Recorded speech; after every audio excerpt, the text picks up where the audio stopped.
So recently it was spring break, and I went to Barcelona, Munich, and Milan with some of my friends.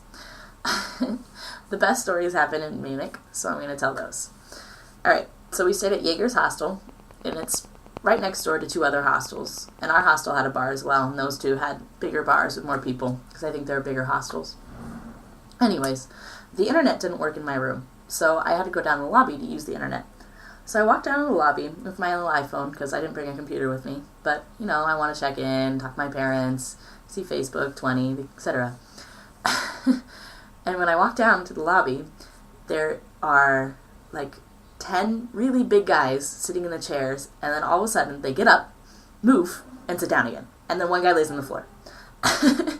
I kind of stared at them weirdly for a little bit, and then I asked them what they were doing. And we got into a small conversation, and I actually still don't know what they were doing, but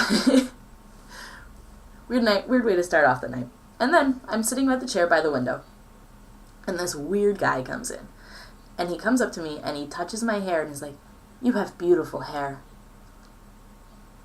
Thanks. This is really odd. And then he's like, "I want to show my fiance." So then he goes and gets his fiance, and she comes in, and she looks at me and goes, "Oh my God, he's right.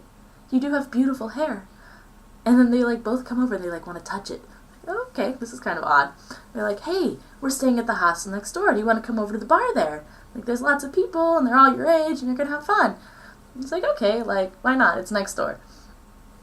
So I go next door with them, and everybody knows them there, and it actually turned out to be a pretty fun night, but really bizarre way for it to start. I talked to them for 10 minutes, and then they're like, "I'm gonna go home now." So they left, and I just talked to the other people in the bar, because most people in Munich who are staying in a hostel speak English, because most of them are American travelers, or just better versed in world culture, I guess, so they know English. Alright, so another fun thing that happened after this.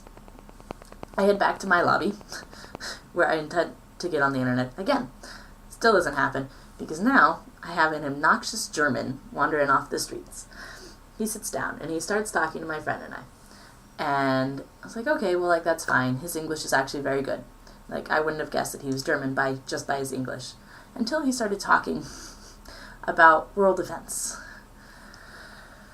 This is when he informed me that the physics simply did not allow for the World Trade Center to go down, and that crashing into two towers with an airplane wouldn't be enough force or damage to cause them to fall, and that the United States, in fact, blew them up.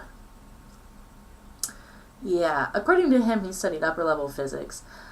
I'm studying mechanical engineering. If you fly a plane full of jet fuel into a building, it's gonna go down. We don't plan buildings to withstand airplanes. That's not something that we factor into our factor of safeties. So he pissed me off so much that I actually left. But other Germans are delightful. Please go to Munich. It's a wonderful place.